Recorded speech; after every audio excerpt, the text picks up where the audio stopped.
Hello, my friends. Before we begin, remember to like, comment, and subscribe. I never thought I'd come back to these mountains. The kind of place you drive through in the daylight, think you know, and then leave, thinking nothing could ever touch you here. But I was wrong.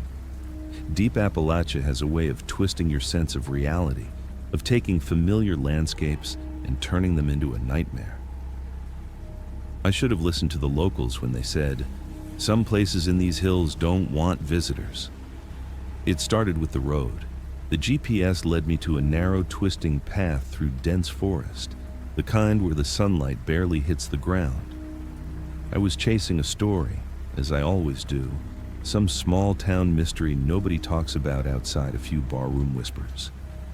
My car tires crunched over old gravel, and I felt the tension in the air change. Subtle at first, like the forest itself was holding its breath. I passed abandoned cabins with windows like dark, hollow eyes and signs of decay that suggested no one had lived there for decades. And yet, I could feel something watching. I found the town by accident, or maybe it was meant to be found. It wasn't on any map, at least none that I could pull up on my phone.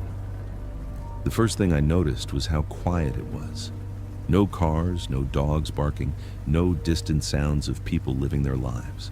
Only the wind moving through skeletal trees and the soft creak of rotting signs swinging on rusty hinges. A few weathered houses lined a dirt road, their paint peeling and smoke curling lazily from one chimney. But even that house seemed wrong, like it existed only to lure someone closer. I parked and stepped out, the air thick and sweet with the smell of decay. Every instinct screamed at me to leave, but I had this stubborn curiosity. I wanted to meet someone, anyone, just to make sure the town was real. I followed a thin trail up the hill and finally saw a figure on the porch of the lone, inhabited-looking house. An old man, hunched over, wearing a tattered flannel shirt, rocking slowly in a chair. His eyes were pale, almost white, and they followed me in a way that made my stomach knot. "Evening," he said, his voice low and scratchy. "You lost?" "Yeah," I admitted, trying to keep my tone light. I'm just passing through. Heard some stories about this area and wanted to check it out." He didn't answer at first, just stared, and I felt the weight of centuries of secrets pressing down on me. Then he muttered, almost to himself, "Not all stories need telling." Something in the way he said it, like a warning and a threat at the same time, made me shiver.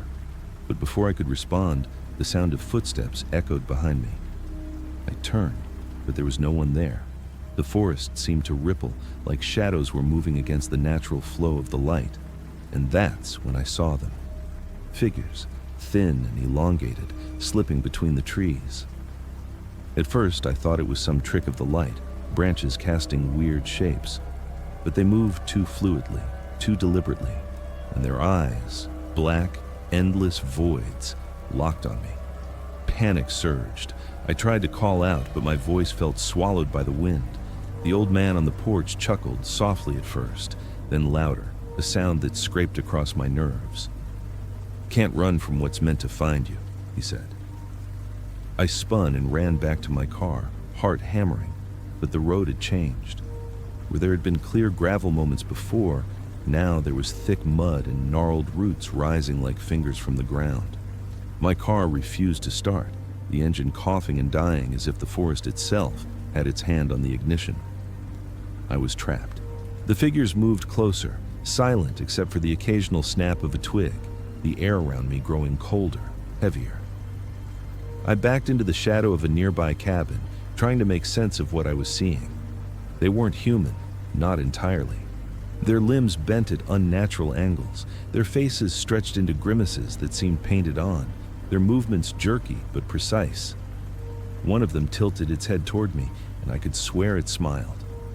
I don't remember how long I stayed crouched there, frozen by fear. Minutes, hours, time became meaningless. Every instinct screamed that I should leave, but there was no leaving. The old man's voice carried from somewhere behind me, echoing across the hills, though I hadn't heard him move. They only take what belongs here. You're not theirs. Yet. Something slammed against the cabin wall. I jumped, barely catching the edge of a rotting window frame. Outside, shadows twisted, and the figures pressed closer, their shapes warping in ways that defied logic. My mind screamed that this was impossible, but my eyes proved otherwise. And then, just as suddenly, they disappeared, melting into the forest like smoke. I didn't move for what felt like an eternity. When I finally dared to peek out, the forest was empty. The air had grown still, eerily calm. My car somehow was parked where it should have been, and the engine started without hesitation. I drove without looking back. The old man's pale eyes and the black voids of the forest burned into my mind. When I reached the nearest town with cell service, I called the local sheriff. I asked about the place I'd seen, the abandoned town that seemed to vanish from maps.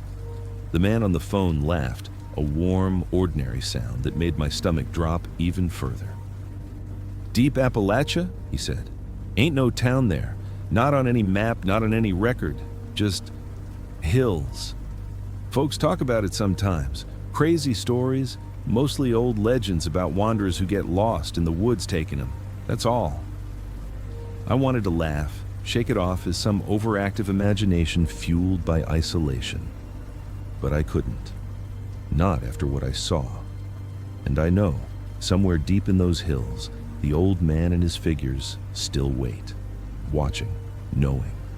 And if you ever find yourself following the quiet roads, remember this: I didn't belong there, and they let me go. But some of them never let anyone leave. I haven't been back, and I never will. Every night since, I dream of twisted trees, pale eyes, and the echo of that old man's voice, warning me that the forest remembers, that it waits for those who wander too far. And deep down, I know it's only a matter of time before someone else hears those whispers and drives into the same impossible place. And maybe, when they do, they won't come back. I never understood why people romanticize the desert. They said things like open skies, quiet nights, freedom. But to me, after what happened, the desert will always be a place where the world feels thin, where something old and hungry pushes right up against the other side. My trouble started the summer I took a solo contract job inspecting communication towers stretching across Nevada. It was good money, quiet work, and I honestly welcomed the isolation. A few months earlier, my younger brother Mark had disappeared on a road trip through Arizona. No trace, no note, not even a piece of his car. The investigation stalled, and I was left with silence. I needed something to drown it out. I spent the first week driving dirt roads, climbing towers, recording data, and camping alone. Nothing unusual. But on the 8th day, when my GPS started glitching, I veered off course and found myself somewhere I didn't recognize. A flat stretch of sand and rock. No tire tracks, no fencing, no distant highway hum. Just heat. Thick, shimmering desert heat. I was about to turn back when something caught my eye. A shimmer. A movement. It looked like a man walking across the sand about half a mile ahead. But the way he moved was strange. Jerky, uncertain, like his limbs didn't quite belong to him. I reached for my binoculars. What I saw froze me. It wasn't a man. Or if it had been once, it wasn't anymore. Its body was stretched too long, too thin, swaying like it had to think before every step. Its head jerked left, then right, scanning in a weirdly rhythmic pattern. And then it stopped walking and tilted its face up, straight toward me. Even from that distance, I felt a prickle crawl down my back. I didn't wait. I threw the truck into reverse, spun around, and drove until my hands stopped shaking. I told myself it was dehydration, a mirage, heat stress, but deep down, I knew it wasn't. Mirages don't turn to look at you. 2 days later, I climbed a tower near the edge of a remote protected area. The map called it Red Basin Reserve. But when I looked it up earlier, I found nothing about it. No ranger stations, no trails, nothing. It was like the land officially existed, but unofficially didn't. The climb up the tower went smoothly. The climb down did not. Halfway down, I noticed fresh footprints in the sand below. They weren't mine. They weren't human. They were long impressions, almost like a person had dragged their feet in two straight lines, each step too evenly spaced. I froze on the ladder, gripping the metal until my knuckles went white. The desert was silent, too silent, until I heard something faint moving around the base of the tower. A soft, deliberate shifting of sand. My body locked up. I didn't dare breathe. Then whatever it was moved directly under me. The ladder vibrated. I didn't think. I dropped the last 12 feet, hit the ground hard, and sprinted toward my truck. When I slammed the door shut and turned the ignition, there was a sound. Something scraping the metal behind the cab. I floored it, kicking up a cloud of dust, and didn't stop driving until the tower was only a thin shadow on the horizon. That night I camped far from Red Basin, but sleep wouldn't come. I kept thinking about the footprints, the movement in the sand, and the glancing shape I'd seen days earlier. Around 2 a.m., I heard it. Something brushing against my tent, slow, dragging, too measured to be the wind. I grabbed my flashlight but didn't turn it on. I didn't want to reveal where I was facing. The brushing circled the tent, then stopped near my head. I held my breath. A moment passed, then something pressed against the nylon, a long, thin hand. Not a palm, more like a jointed limb with too many knuckles, feeling the shape of my skull through the fabric. My lungs screamed for air, but I stayed frozen. After what felt like minutes, the pressure lifted. The brushing continued around the tent, then grew faint, then stopped. I waited another half hour before moving. When I finally unzipped the tent, nothing was there.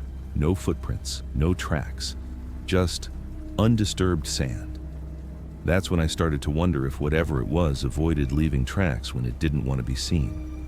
The next day, I packed up camp and drove toward the nearest small town, nearly 3 hours away. I needed people, civilization, anything. But 30 minutes into the drive, I saw something that made me slam the brakes. A car half buried in the sand, a silver Honda Civic. My brother's truck had been the same color, same shape. My heart climbed into my throat as I stepped out, the heat baking my skin. It wasn't his vehicle, but the scene was all wrong. The car door was open. The sand around the vehicle was disturbed in that same straight-line dragging pattern. Something had moved around it, circling it, inspecting it. The windshield was cracked from the inside, like someone had slammed their head into it trying to escape. My stomach knotted. Whatever stalked me on the tower, whatever touched my tent last night, it had been inside this car when the owner tried to flee. The glove box was open. Inside, a torn map highlighted a route through Red Basin Reserve. Written across it in shaky handwriting were 3 words: "Don't look at it." I stood there for a long time, breathing the hot air, feeling watched. The desert suddenly felt like a living thing holding its breath. I backed away slowly and returned to my truck. As I drove off, something moved in my rearview mirror, a shoulder rising from behind the Civic, then a head, then a body unfolding upward, too tall, too thin, turning toward the road in that same jerky rhythm. My vision blurred as panic surged through me. I nearly ran off the road.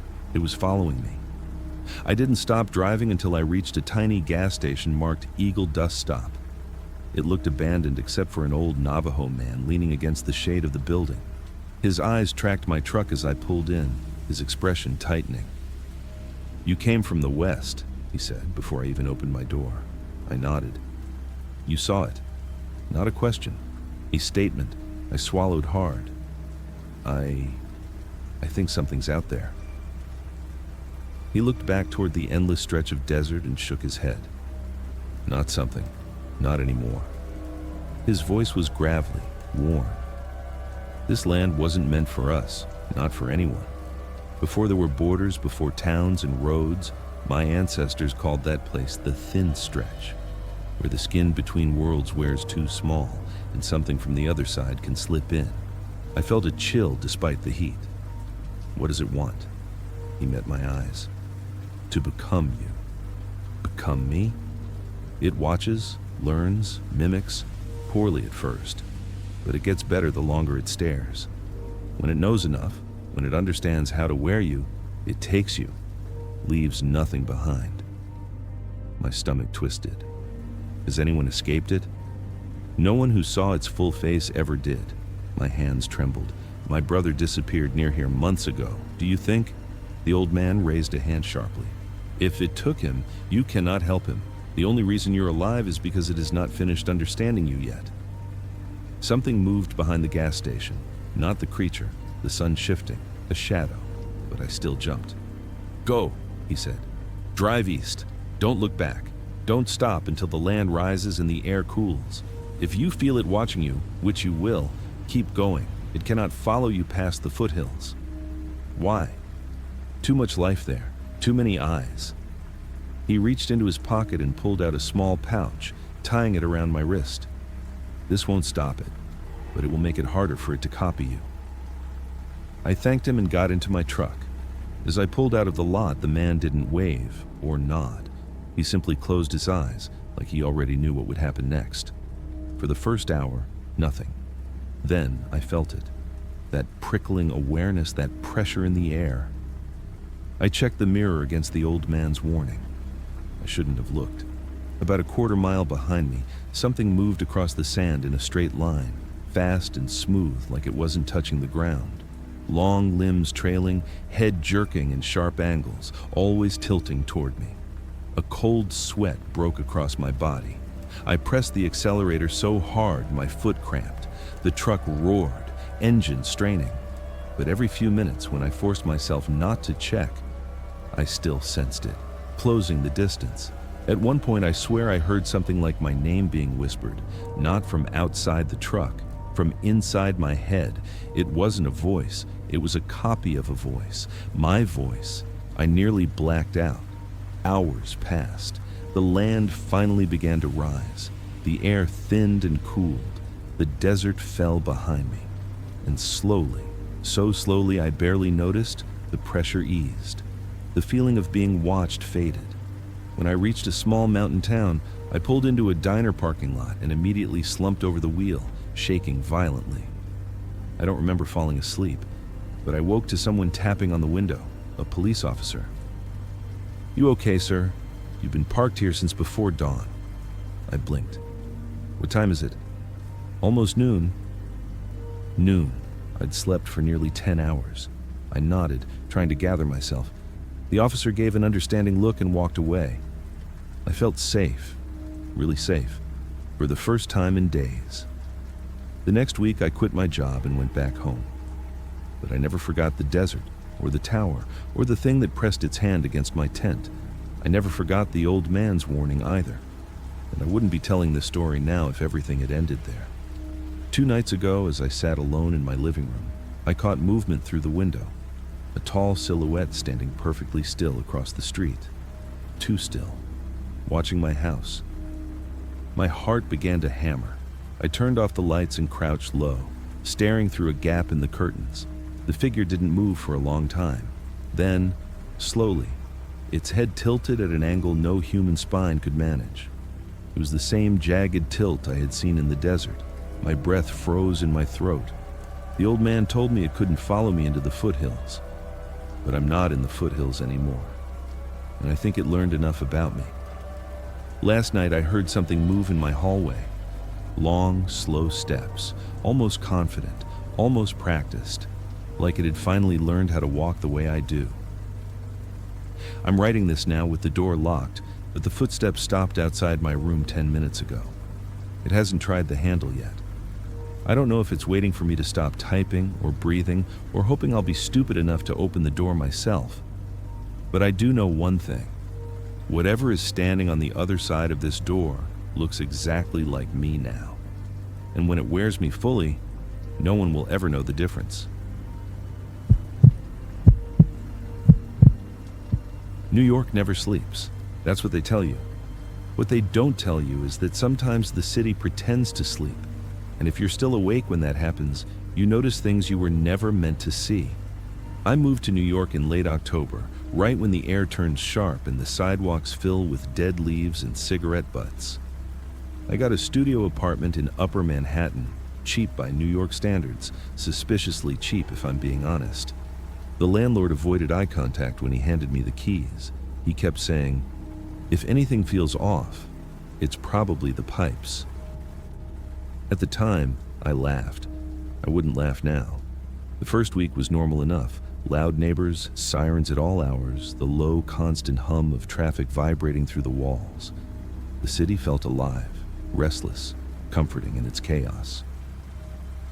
I worked late nights editing videos, so my sleep schedule was ruined from the start. Midnight felt like afternoon to me. That's when I first noticed it. At exactly 2:17 a.m., everything stopped. Not gradually, instantly. The traffic noise vanished. The sirens cut out mid-wail. Even the distant subway rumble went silent, like someone had muted the world. I pulled my headphones off, thinking maybe my audio glitched. Nothing. I walked to the window and looked down at the street. Every car was frozen. A taxi halfway through an intersection, its headlights still on. A man mid-step in a crosswalk, 1 foot raised, his coat hanging unnaturally stiff. Steam rose from a street vent, but it didn't drift. It stayed perfectly still, like a photograph. Then, after maybe 10 seconds, everything snapped back. Sound flooded in all at once. Cars lurched forward. The man finished his step like nothing had happened. I stood there, heart racing. I told myself it was exhaustion, stress. Maybe I'd nodded off for a second. But the next night, it happened again. 2:17 a.m. Silence. Stillness. This time, I grabbed my phone and started recording. When I played the video back later, the timestamp jumped from 2:16:59 straight to 2:17:11. 11 seconds missing.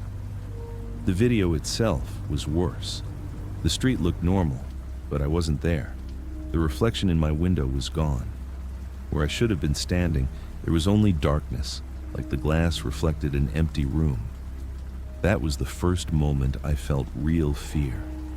I started staying awake on purpose. I set alarms, drank too much coffee. I wanted to catch it happening. On the third night, when the city froze again, I didn't just watch. I went outside. The air felt wrong the moment I stepped onto the sidewalk. Thick, heavy, like breathing underwater. Sound didn't echo. My footsteps made no noise. I walked past people frozen in place. A woman laughing, mouth open too wide. A dog suspended mid-jump, leash pulled tight. Their eyes were open, tracking me, every single one of them. I backed away, my stomach turning. That's when I heard it. Footsteps. Not mine. They came from behind me, slow and deliberate. I turned around. At the far end of the street, something was moving.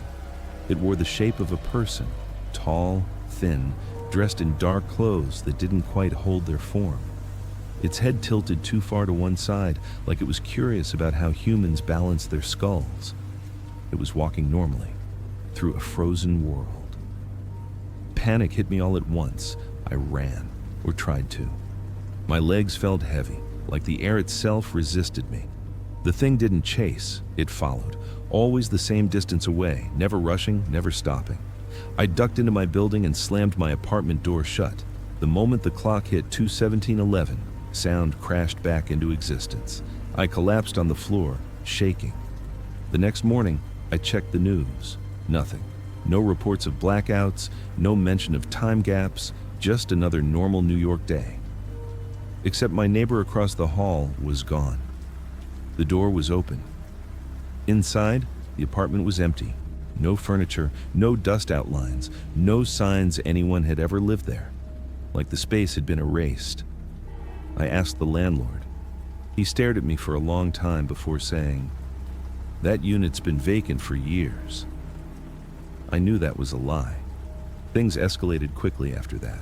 The pauses started happening earlier, 2:14, 2:12, and they lasted longer. Sometimes 30 seconds, sometimes minutes. The thing outside came closer each night, and it wasn't alone anymore. I began seeing others like it, standing at street corners during the frozen moments, facing inward, as if guarding something. They never moved unless time stopped. I stopped sleeping entirely. One night, at 2:09 a.m., my apartment door began to open on its own during the pause, slowly, quietly. I tried to scream. No sound came out.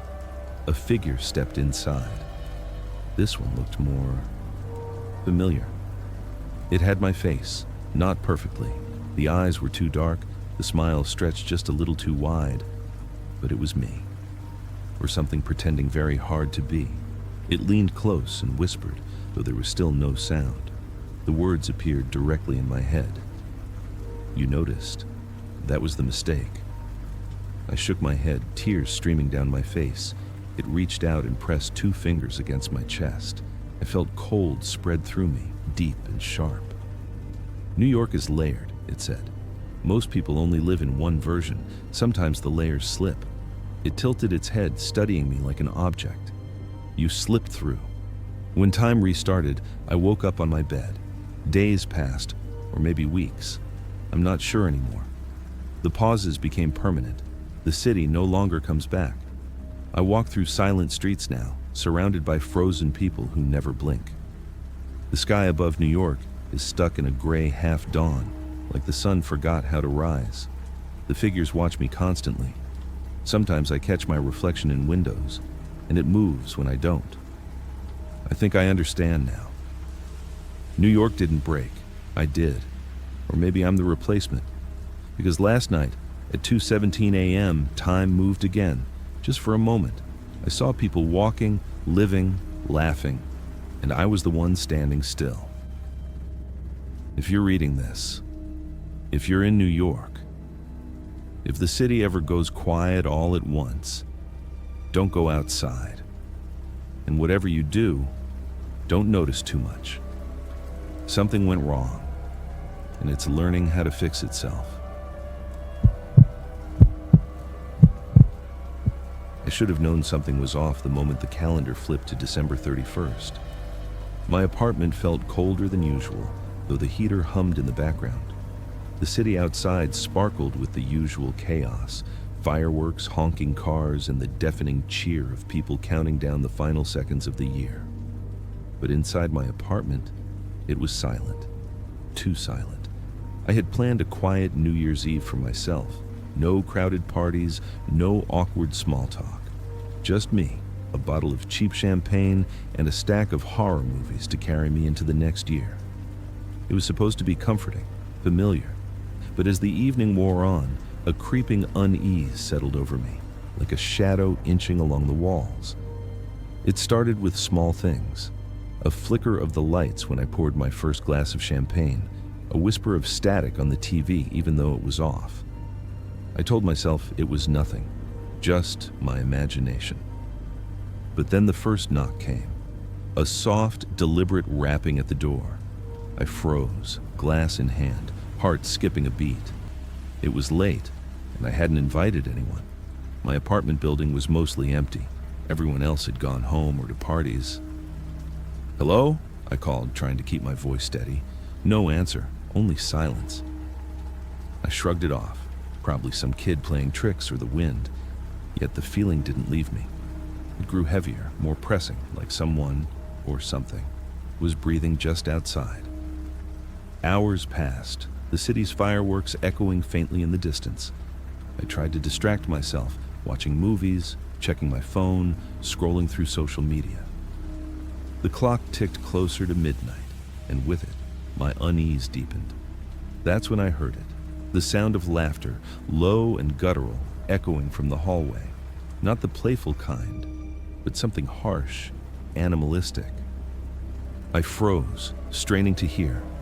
It stopped when I strained too hard. Then came the scratching, nails or claws dragging slowly across the wood of my door. My pulse jumped, and I pressed my back against the couch. Okay. It's nothing, I whispered to myself. Just the building settling. But I knew better. Midnight drew nearer. I could see the fireworks beginning outside my window, bursts of red, green, and gold lighting up the skyline. I wanted to go downstairs, join the crowd, feel normal for just a few seconds, but a part of me couldn't leave. The door. I couldn't leave it closed either. I felt eyes on me. Then came the whispering. Soft, unintelligible words like a chant, curling around the edges of my mind.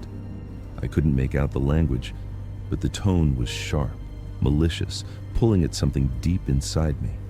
The air in my apartment grew heavier, almost viscous. My champagne glass rattled on the table, though I hadn't touched it. I wanted to run. I wanted to scream, but my legs felt glued to the carpet, and then the lights went out. The apartment plunged into darkness, the only illumination coming from the sporadic flashes of fireworks outside. In those flickering moments, I saw it. A shadow in the corner. Tall, humanoid, but distorted, like the darkness had taken human form. It wasn't moving toward me, yet, but I could feel its attention, its awareness, like I was the only thing keeping it anchored in this reality. I stumbled backward, heart hammering, knocking over the champagne. The glass shattered. I could hear its whispering now, words clear as if it were right next to my ear. The new year belongs to me. I bolted to the door, fumbling with the lock. My hands trembled violently. I needed to get out, to escape this nightmare before midnight struck. But the door wouldn't budge. It was locked from the outside. Then I noticed the windows. Normally, I'd never considered climbing out, but desperation makes you do strange things. I ran to the nearest window and yanked at the latch. It was jammed. Something heavy pressed against it from outside, rocking the frame. A scream ripped out of me, raw and desperate. I didn't know who or what I was screaming at. I didn't care. And then the fireworks exploded outside in a perfect chorus of light and sound. Midnight had arrived. At first, nothing happened. Relief surged through me. Maybe it was just my imagination, I told myself. Maybe I'd been scared for nothing. But then the apartment changed. The walls seemed to breathe. Shadows stretched unnaturally long, twisting and writhing as though alive. My reflection in the broken glass of the champagne bottle didn't move when I did. The air grew thick with the scent of smoke and rot. And I heard them. Thousands of whispers now, echoing from every corner, every crack, every dark space. New year, new fear belongs to me. I turned toward the shadow in the corner, expecting it to attack. Instead, it spoke. A voice, both familiar and alien, a twisted mockery of my own. You celebrated another year, alone. That's perfect. It's time for a new beginning. The room tilted, warped. My body felt heavier, anchored by some unseen force. The shadow moved closer, or maybe I was being pulled into it. I couldn't tell anymore. Then came the touch. Cold, like liquid metal, sliding over my skin, seeping into my veins. Panic clawed at me, but I couldn't move. I tried to scream again, but no sound came out. My reflection in the window now grinned at me, a cruel, impossible smile that wasn't mine. And then I understood. This wasn't just a shadow. It wasn't just fear. It was time itself, or something older, something that consumed moments and memories, feasting on the cusp of endings and beginnings, and I was its offering. The fireworks outside suddenly stopped. Silence. A deep, heavy silence that pressed against my eardrums. And then, as if a switch had been thrown, the apartment was filled with the sounds of my own life, the memories of birthdays, failures, laughter, heartbreaks, all looping in a nightmarish symphony. I could see myself at each moment, trapped, reliving every regret, every misstep. You wanted a quiet new year, the shadow hissed. Now you'll have eternity. And then, everything went black. I woke up, or thought I did. My apartment was normal, warm, quiet. The calendar said January 1st. My champagne glass was intact, untouched, The city outside roared back to life, oblivious to the horror that had passed. I breathed a sigh of relief. Maybe it had been a dream, a nightmare brought on by too much loneliness, too much fear. But then I heard it, a soft knock at the door. I froze. I didn't answer, but I knew. Midnight wasn't over. Something had followed me into the new year, and as the echoes of the first New Year's fireworks faded into the night, I realized with bone-deep certainty that I wasn't alone, and I never would be again. I didn't realize how loud a house could be until I was the only one inside it. When my family left that evening, the door shut with a finality that made my chest tighten. I stood in the hallway for a moment, listening to their footsteps fade down the driveway, then to the engine starting, then to nothing at all. Silence rushed in to replace them. I locked the door, then checked it again. I always did that when I was alone. Habit, I told myself, not fear. The house was 2 stories, old but well kept, full of narrow hallways and rooms that didn't quite line up the way they should. It had been built before modern floor plans, before open concepts and wide windows. Every room felt separate, isolated, private. That night, it felt like the house was holding its breath. I tried to distract myself, made food, left the TV on, walked from room to room, turning on lights as I went, creating small islands of safety in the dark.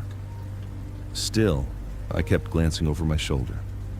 I was alone until morning. That was the plan. One night. Easy. At around 10, I went upstairs to my bedroom. I closed the door but didn't lock it. I never locked my door inside the house. Felt paranoid. I regretted that later. I lay on my bed scrolling through my phone, the TV murmuring in the background. At some point, I heard something that made me sit up. A sound from downstairs, not a bang, not a creak, a thud, followed by a faint dragging noise. I paused the TV. The sound stopped. My heart was already racing. I listened, counting my breaths. Houses make noise, I reminded myself. Old houses especially. Then it happened again. Thud, drag, like something heavy being pulled across the floor. "Hello," I called out, hating how small my voice sounded. No answer. I stood and opened my bedroom door just enough to look into the hallway. The lights were on. Everything looked normal. Too normal. The noise came again, closer this time, from the bottom of the stairs. I closed the door quietly and locked it. I didn't know why I suddenly felt certain someone was in the house. Not a fear, not a guess, a certainty. I grabbed my phone and texted my mother. "Me, did anyone come back for something?" The reply came almost immediately. "Mom, no. Why?" My fingers felt numb. "Me, I think someone's here." 3 dots appeared, disappeared, appeared again. "Mom, call the police." I hesitated. What if I was wrong? What if it was nothing? I imagined explaining it all to an operator and sounding ridiculous. While I hesitated, something happened that removed all doubt. Footsteps started climbing the stairs, slow, careful. Each step creaked under deliberate weight. They stopped halfway up, then continued. I pressed myself against the wall, phone shaking in my hand, and called 911. The operator picked up as the footsteps reached the top of the stairs. She asked for my address. I whispered it. "Stay on the line," she said. "Is your door locked?" "Yes." "Good. Stay quiet." The footsteps moved down the hallway, not rushing, exploring. I heard a hand brush against the wall outside my room, the sound of skin on paint, slow, curious. The handle turned, locked, a pause, then a soft knock. 1, 2, 3. My stomach twisted. "I know you're awake," a man's voice said through the door. It was calm, almost gentle. "I just want to talk." I didn't respond. The operator whispered instructions in my ear, but her voice sounded far away. The handle turned again, harder this time, still locked. The man sighed. "Wrong room," he said, almost to himself. His footsteps moved away. I nearly collapsed with relief. Minutes passed, nothing happened. The operator stayed on the line, telling me help was coming. I started to believe it was over. Then my phone vibrated. A text message. Unknown number. Your room smells like lavender. My blood ran cold. Another message followed. I like it. I stared at the door, waiting for the handle to move again. It didn't. Instead, I heard a new sound. The basement door opening. I'd forgotten to lock it. The operator asked what was happening. I told her, my voice shaking. "Stay where you are," she said. "Do not go downstairs." I heard footsteps below me now, not walking, running. Something slammed into the basement door from the inside. Once, twice, then silence. My phone buzzed again. I don't like the basement. Another text came before I could process that one. Too dark, too crowded. Crowded? I heard the footsteps again, back on the stairs, moving faster this time. No knocking now. The handle twisted violently. The door shook. Wood cracked. I screamed as the door splintered inward, the lock tearing free. I backed away, tripped, hit the floor hard. The door burst open. A shape filled the doorway. I couldn't see his face clearly, only a silhouette against the hallway light. Tall, thin, too still.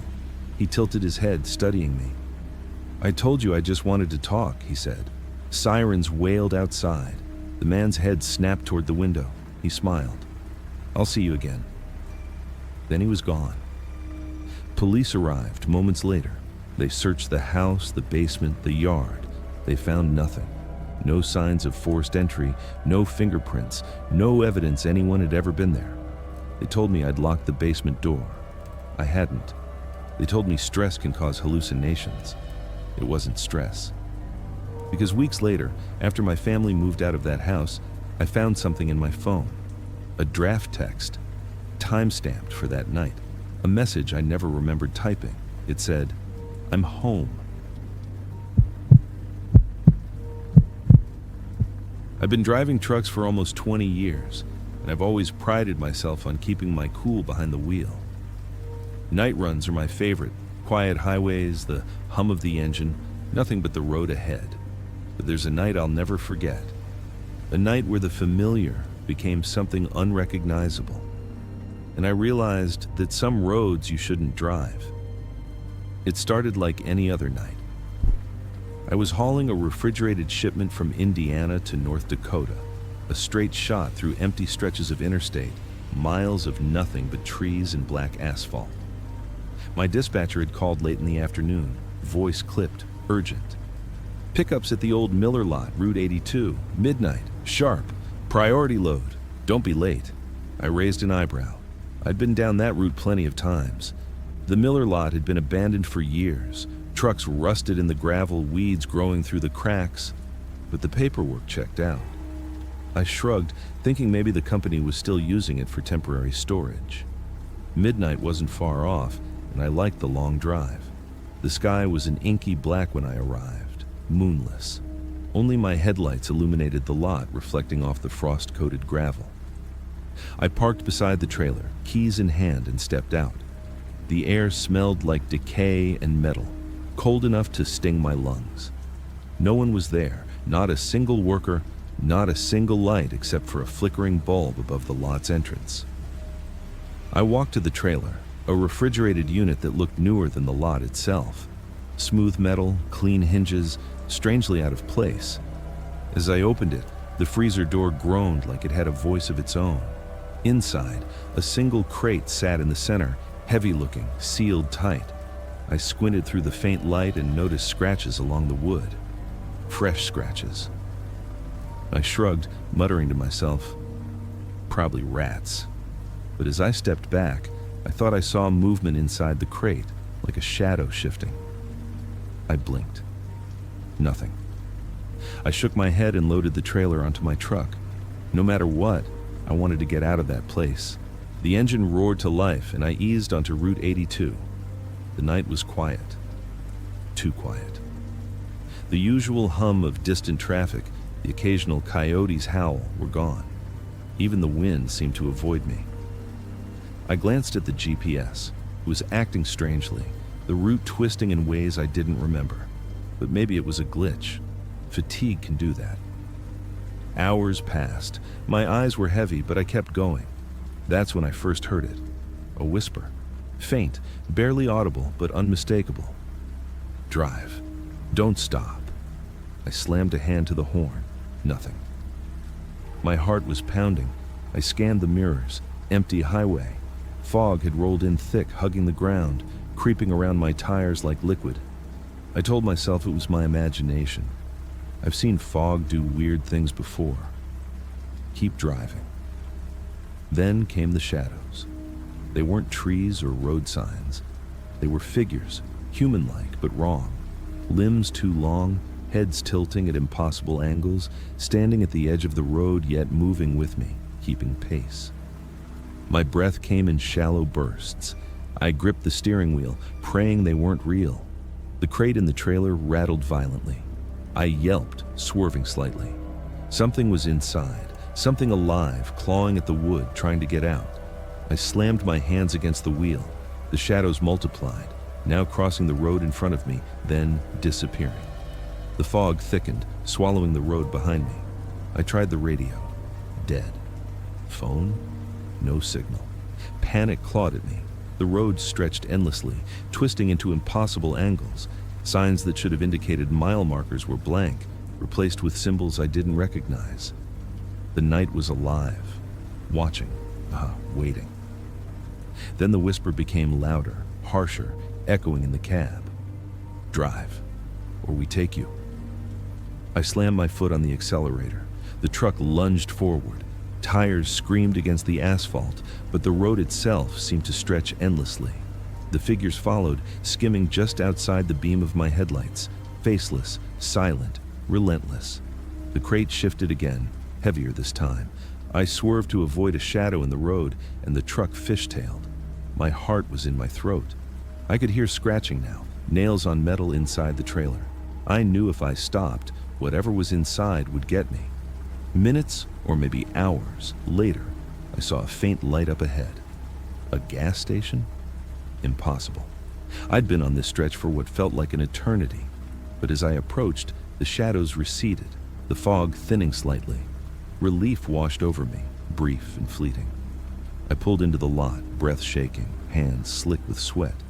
But as I stepped out, the engine quiet, I realized something terrifying. The crate in the back of the trailer was gone. Just empty metal. I backed up, scanning the lot, but nothing. No sign of movement, no sound. The clerk at the gas station looked at me like I was crazy when I asked about the crate. No shipments came through here, he said. Nothing unusual. The road outside was empty. Normal. Everything was as it should have been. I wanted to laugh, to tell myself I imagined it. But the whisper, it lingered. I could hear it even now, faint when I'm alone. And the shadows. Sometimes I see them out of the corner of my eye, especially at night. Since that night, I've never driven alone after midnight. The highway has changed for me. Every foggy stretch, every empty mile carries the memory of that crate, those whispers, and the shadows that shouldn't exist. And deep down, I know one thing. One day, I will stop. And the crate, whatever it really was, will find me. Drive, or we will come for you. I keep driving. I have no choice. I hope you enjoyed the story. Don't forget to like, comment, and subscribe for more terrifying tales.